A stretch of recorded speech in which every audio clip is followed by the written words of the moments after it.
ಸನ್ಮಾನ್ಯ ಹರೀಶ್ ಮಂಜು ಅವರು ಸುರೇಶ್ 3 ನಿಮಿಷ ಮಾತಾಡ್ತಾರೆ. 3 ಮಿನಿಟ್ಸ್.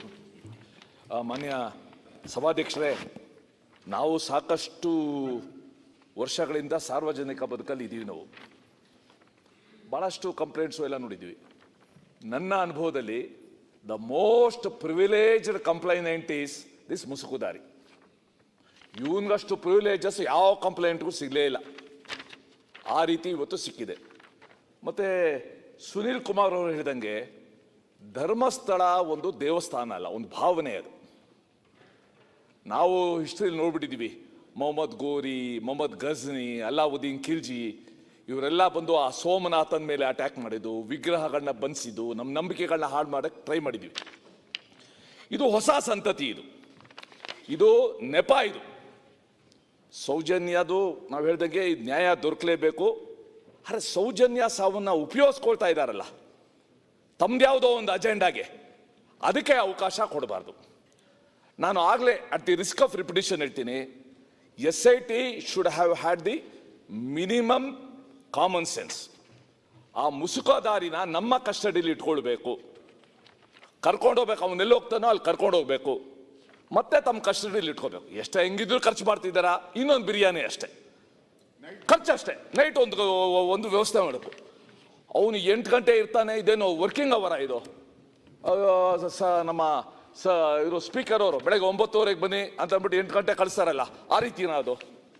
ಅವ್ನು ಬೆಳಗ್ಗೆ ಬರ್ತಾನಂತೆ, ಸಂಜೆ ಅವ್ನು ಬೇಕಾದಂಗೆ ಹೋಗ್ತಾನಂತೆ, ಅಲ್ಲಿ ಮುಸುಕು ತೆಗಿತಾನವನು. ಇದು ಒಂಥರ, ನಾನು ಎಲ್ಲೂ ಕೂಡ ಈ ರೀತಿ ವಿಚಾರಣೆನ ಕೇಳಿಲ್ಲ. Unheard, unseen. ಆ ರೀತಿ ಇವತ್ತು SIT ಮಾಡ್ತಾ ಇದೆ. ಈಗ ಎಲ್ಲರದು ಇವತ್ತು ಬೇಡಿಕೆ ಇರೋದು, ಮನವಿ ಇರೋದು, SIT should not be misguided by that ಮುಸುಕುದಾರಿ. ಇವತ್ತು ತುಂಬ ಮಿಸ್ಗೈಡ್ ಆಗ್ತಾ ಇದೆ. ಜೊತೆಗೆ ಯಾರೋ ಎಲ್ಲೋ ಕೂತ್ಕೊಂಡು ಡೈರೆಕ್ಷನ್ ಕೊಡ್ತಾ ಇದ್ದಾರೆ. ಇವನು ಬಿಡಿ ಅಗಿಲಿ ಬಾಹುಬಲೆಗೆ ಹೋಗಿ, ನೆಕ್ಸ್ಟ್ ಬೇಕಾದ್ರೆ ಧರ್ಮಸ್ಥಳದ ಯಾರು ಕ್ಷೇತ್ರ ಇದೆ ಅವ್ರ ಮನೇಲೇ ಊತಿರ್ಬೋದು ಅಂದರೆ ಅಲ್ಲಿಗೂ ಕೂಡ ಹೋಗಿ ಅಗಿಸ್ತೀರ ನೀವು. ಸೊ ಅದಕ್ಕೋಸ್ಕರ they should be limit. Don't play with the trust or faith of the Hindu community. ಆ ಭಾವನೆಗಳ ಜೊತೆ ನೀವು ಚೆಲ್ಲಾಟ ಆಡಬೇಡಿ. ಯಾಕಂದರೆ ನಾನು ವೈಯಕ್ತಿಕವಾಗಿ ನನ್ನ ಜೀವನದಲ್ಲಿ ಯಾರೂ ಬಂಧು ಇಲ್ಲ. ನನಗಿರೋದು ಒಬ್ಬನೇ ಒಬ್ಬ ಬಂಧು ಅಂತ ಅಂದರೆ ಧರ್ಮಸ್ಥಳದ ಮಂಜುನಾಥ. ನನಗೆ ಜೀವನದಲ್ಲಿ ಬಂದ ಕಷ್ಟ ಸಮಯದಲ್ಲೆಲ್ಲ ಸಹಾಯ ಮಾಡಿರೋನು ಅಂದರೆ ಮಂಜುನಾಥ. ಈ ಥರ ಲಕ್ಷಾಂತರ ಜನ ಇದ್ದಾರೆ ಯಾರಿಗೂ ಸಹಾಯ ಮಾಡದೇ ಇರೋರು. Don't play with their emotions, faith. ತಕ್ಷಣ ಈ SIT ಅವನ ಹುಚ್ಚಾಟಕ್ಕೆ SIT ಬಲಿಯಾಗೋದು ಬೇಡ. ನಮ್ಮ ಪೊಲೀಸವ್ರಿಗೂ ಘನತೆ ಇದೆ, ಗೌರವ ಇದೆ, ಅವ್ರ ಕ್ಷಮತೆ ಇದೆ. ಅವ್ರು ಯಾರೋ ಒಬ್ರು ವಕೀಲರು, ಮುಖ್ಯಮಂತ್ರಿಗಳೇ, he writes a letter to the Kerala legislature. Kerala ಲೆಜಿಸ್ಲೇಚರ್ಗೆ ಲೆಟರ್ ಬರೆದು ಕೇರಳ ಲೆಜಿಸ್ಲೇಚರಲ್ಲಿ ಇದ್ರ ಬಗ್ಗೆ ರೆಸೊಲ್ಯೂಷನ್ ಪಾಸ್ ಮಾಡಬೇಕು ಅಂತ ಲೆಟರ್ ಬರೀತಾರೆ. ಅಷ್ಟೇ ಅಲ್ಲ, ಕೇರಳ ಪೊಲೀಸ್ ಅವರು ಇಲ್ಲಿನ ಇನ್ವೆಸ್ಟಿಗೇಷನ್ ಬಂದು ಅಸಿಸ್ಟ್ ಮಾಡಬೇಕು ಅಂತ ಬರುತ್ತೆ. ಏನು ಹುಚ್ಚಾಟಕ್ಕೆ ಒಂದು ಲಿಮಿಟ್ ಇರಬೇಕು. This should be some limit.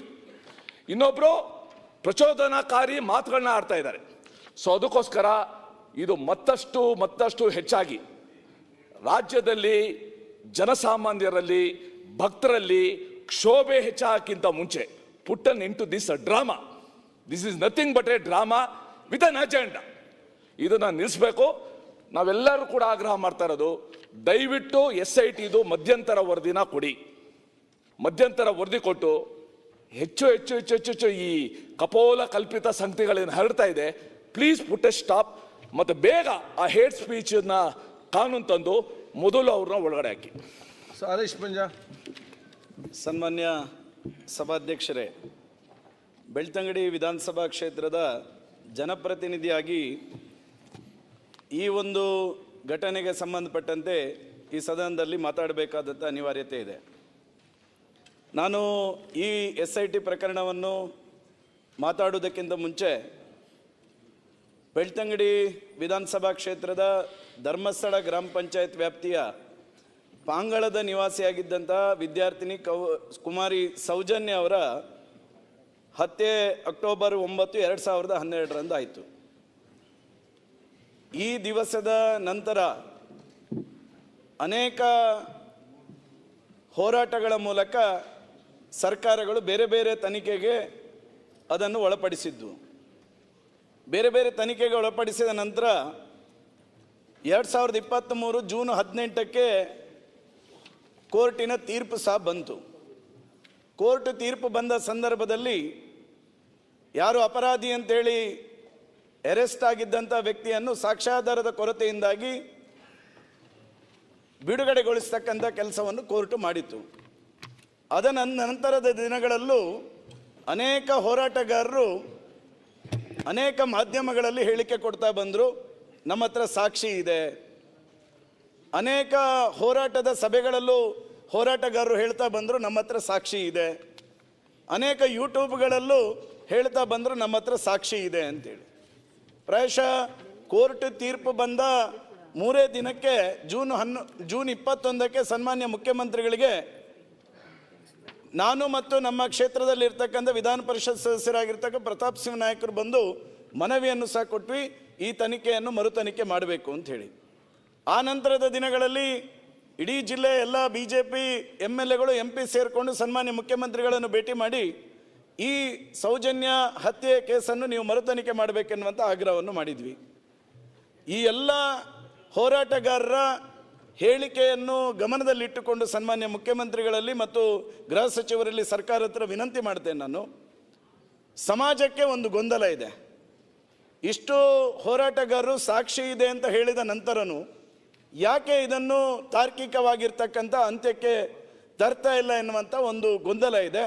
ಆ ಗೊಂದಲವನ್ನು ನಿವಾರಣೆ ಮಾಡಿಕೊಡ್ತಕ್ಕಂಥ ನಿಟ್ಟಿನಲ್ಲಿ ಸರ್ಕಾರ ಮತ್ತು ಮುಖ್ಯಮಂತ್ರಿಗಳು ಹೇಳಿಕೆಯನ್ನು ಸಮಾಜಕ್ಕೆ ಈ ಸದನದ ಮೂಲಕ ಹೇಳಬೇಕೆನ್ನುವಂಥದ್ದನ್ನು ಮೊದಲು ನಾನು ಈ ಸಂದರ್ಭದಲ್ಲಿ ಹೇಳ್ತಾ ಇದ್ದೇನೆ. ಪ್ರಾಯಶಃ ನಂತರ ಬಂದಿರತಕ್ಕಂಥದ್ದು ಈ ಬುರುಡೆ ಪ್ರಕರಣ.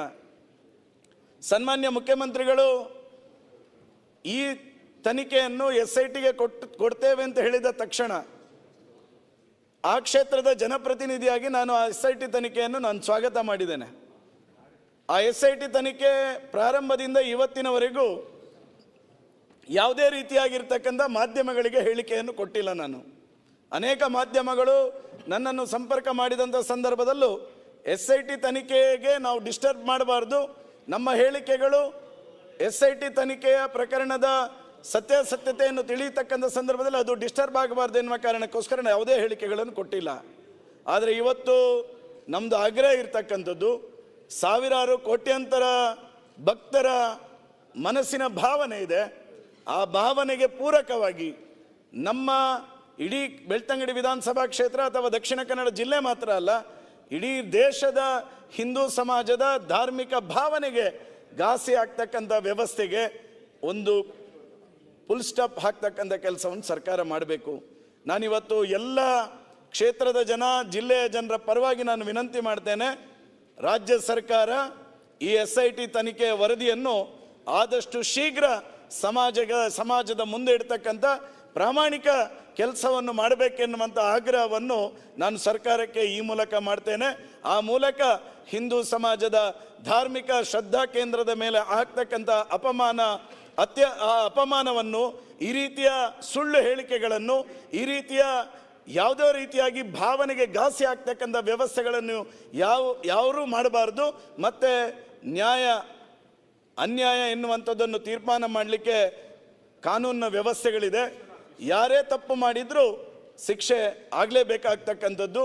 ನಾನು ಈ ಸಂದರ್ಭದಲ್ಲಿ ಆಗ್ರಹ ಮಾಡ್ತೇನೆ, ಆ SIT ತನಿಖೆಯ ಮೂಲಕ ಏನು ಸತ್ಯಾಸತ್ಯತೆ ಇದೆ ಎನ್ನುವಂಥದ್ದನ್ನು ಸನ್ಮಾನ್ಯ ಮುಖ್ಯಮಂತ್ರಿಗಳು, ಗೃಹ ಸಚಿವರು, ಉಪಮುಖ್ಯಮಂತ್ರಿಗಳು, ಸರ್ಕಾರ ಸಮಾಜದ ಎದುರಿಗೆ ಆದಷ್ಟು ಶೀಘ್ರವಾಗಿ ಅದನ್ನು ವರದಿಯನ್ನು ಮಂಡಿಸಬೇಕೆನ್ನುವಂಥ ವಿನಂತಿಯನ್ನು ನಾನು ಎಲ್ಲ ಭಕ್ತರ ಪರವಾಗಿ ನಾನು ಮಾಡ್ತಾ ಇದ್ದೇನೆ. ಅಶೋಕ್ ರೈ ಅಥವಾ ನೆಕ್ಸ್ಟ್. ಮಾನ್ಯ ಸಭಾಧ್ಯಕ್ಷರೇ, ಧರ್ಮಸ್ಥಳದಲ್ಲಿ ಸುಮಾರು 10-12 ವರ್ಷಗಳ ಹಿಂದೆ ಸೌಜನ್ಯನ ಕೊಲೆಯಾಗಿದೆ, ಅತ್ಯಾಚಾರ ಆಗಿರುವ ಒಂದು ವಿಚಾರ ಗೊಂದಲವನ್ನು ಸೃಷ್ಟಿ ಮಾಡಿತ್ತು ಸಭಾಧ್ಯಕ್ಷರೇ. ಆನಂತರ ಅದು ಕೋರ್ಟಿನಲ್ಲಿ ಅದಕ್ಕೆ ಶಿಕ್ಷೆ ಆಗುವಂಥದ್ದು, ಆನಂತರ ಅವರನ್ನು ಬಿಡುಗಡೆ ಆಗುವಂಥ ಕೆಲಸಗಳು ಆಗಿತ್ತು. ಆದರೆ ಸಮಾಜದಲ್ಲಿ ಎಲ್ಲ ಕಡೆ ಗೊಂದಲ ಅದೇ ರೀತಿ ಇತ್ತು ಸಭಾಧ್ಯಕ್ಷರೇ. ಸೌಜನ್ಯವನ್ನು ಅತ್ಯಾಚಾರ ಮಾಡಿದ್ದಾರೆ, ಅಲ್ಲಿ ಅವರೇ ಮಾಡಿದ್ದಾರೆ ಅನ್ನುವ ವಿಚಾರಗಳು ಗೊಂದಲ ಎಲ್ಲ ಕಡೆ ಸೃಷ್ಟಿಯಾಗಿ ಸೋಷಿಯಲ್ ಮೀಡಿಯಾದಲ್ಲಿ ಅದು ಚರ್ಚೆಯಲ್ಲಿ ನಿರಂತರ ಇತ್ತು. ಈಗ ನಡೀತಿರುವಂಥ ಕೇಸು ಸುಮಾರು 10-18 ದಿವಸದಿಂದ SITಗೆ ಈ ವಿಚಾರವನ್ನು ನಮ್ಮ ಸರ್ಕಾರ ಕೊಟ್ಟಿದೆ ಸಭಾಧ್ಯಕ್ಷರೇ. ಇದನ್ನು ಪೂರ್ತಿ ಧರ್ಮಸ್ಥಳದ ಆಡಳಿತದವರು ಕೂಡ ಇದನ್ನು ಸ್ವಾಗತ ಮಾಡಿದ್ದಾರೆ. ಎಲ್ಲರೂ ಕೂಡ ಯಾರು ಇದನ್ನು ವಿರೋಧ ಮಾಡ್ತಾ ಇದ್ದರು, ಪರ ಇದ್ದರು, ಎಲ್ಲರೂ ಕೂಡ SITಯನ್ನು ಸ್ವಾಗತ ಮಾಡಿದ್ದಾರೆ. ಇದು ಸರ್ಕಾರದ ಒಂದು ಒಳ್ಳೆಯ ಕೆಲಸ ಅಂತ ನಾನು ಹೇಳಲಿಕ್ಕೆ ಇಚ್ಛೆಪಡ್ತೀನಿ. ಇವತ್ತು ಮುಖ್ಯಮಂತ್ರಿಗಳು, ಉಪಮುಖ್ಯಮಂತ್ರಿಗಳು, ನಮ್ಮ ಗೃಹ ಸಚಿವರು ಈ ನಿರ್ಧಾರ ನಿಜವಾಗ್ಲೂ ಅದು ಒಳ್ಳೆಯದು. ಇದನ್ನು ಧರ್ಮಸ್ಥಳದವರು ಕೂಡ ಸ್ವಾಗತ ಮಾಡೋದು ಎಲ್ರಿಗೂ ಗೊತ್ತಿದೆ. ಇದರಿಂದ ಏನಾಗಿದೆ ಅಂತ ಹೇಳಿದ್ರೆ, ಈ ಸಮಾಜದಲ್ಲಿ ಏನು ಗೊಂದಲ ಇತ್ತು ಧರ್ಮಸ್ಥಳದ ಬಗ್ಗೆ, ಇಡೀ ರಾಜ್ಯದಲ್ಲಿ ವಿಶ್ವದಲ್ಲಿ ಕೂಡ ಭಕ್ತಾದಿಗಳು ಇದ್ದಾರೆ. ಅವರ ಮನಸ್ಸಿನಲ್ಲಿ ಒಂದು ಗೊಂದಲ ಇತ್ತು. ಆ ಗೊಂದಲಕ್ಕೆ ಇವತ್ತು ತೆರೆ ಎಳೆಯುವಂಥ ಕೆಲಸ ಬಹುಶಃ ಸರ್ಕಾರ ಮಾಡಿದೆ. ಸರ್ಕಾರ ತಗೊಂಡಿರುವಂಥ ಒಂದು ಒಳ್ಳೆ ನಿರ್ಧಾರ ಸಭಾಧ್ಯಕ್ಷರೇ. ಆದರೆ ನನ್ನ ಒಂದು ವಿಚಾರ ಏನಂತ ಹೇಳಿದ್ರೆ, ನಾನು ಕೂಡ ಪಕ್ಕದ ನಮ್ಮ ವಿಧಾನಸಭಾ ಕಾನ್ಸ್ಟಿಟ್ಯೂನ್ಸಿ ಇರುವುದು ನನ್ನ ಪಕ್ಕದಲ್ಲಿ ಸಭಾಧ್ಯಕ್ಷರೇ. ಇದರಲ್ಲಿ ರಾಜಕೀಯ ಮಾಡುವುದು ಒಳ್ಳೆಯದಲ್ಲ. ಅಧಿಕಾರದಲ್ಲಿರುವ ಕಾಂಗ್ರೆಸ್ ಪಕ್ಷ, ನಮ್ಮ ಪಕ್ಷ ಕೂಡ ಧರ್ಮಸ್ಥಳದ ವಿರೋಧ ಇಲ್ಲ. ಇವತ್ತು ನಮ್ಮ ಪಕ್ಷ SITಗೆ ಕೊಟ್ಟದ್ರಿಂದ ನಮ್ಮ ಮುಖ್ಯಮಂತ್ರಿಗಳು, ಉಪಮುಖ್ಯಮಂತ್ರಿಗಳು, ಗೃಹ ಮಂತ್ರಿಗಳು SITಗೆ ಕೊಟ್ಟಿರೋದ್ರಿಂದ ಬಹುಶಃ ಜನರಲ್ಲಿರುವಂತಹ ಗೊಂದಲ ನಿವಾರಣೆಗೆ ದಾರಿಯಾಗಿದೆ ಅಂತ ನನ್ನ ಅಭಿಪ್ರಾಯ ಸಭಾಧ್ಯಕ್ಷ. ಇದರಲ್ಲಿ ನಾವು ಅವರ ಪರವಾಗಿದ್ದೇವೆ, ವಿರೋಧ ಪಕ್ಷದವರು 13 ದಿವಸ ಅಂಥದ್ದು ಯಾವುದೇ ಮಾಹಿತಿಗಳನ್ನು ಅದರ ಪರವಾಗಿ ಯಾರೂ ಸ್ಟೇಟ್ಮೆಂಟ್ಗಳನ್ನು ಮಾಡಲಿಲ್ಲ.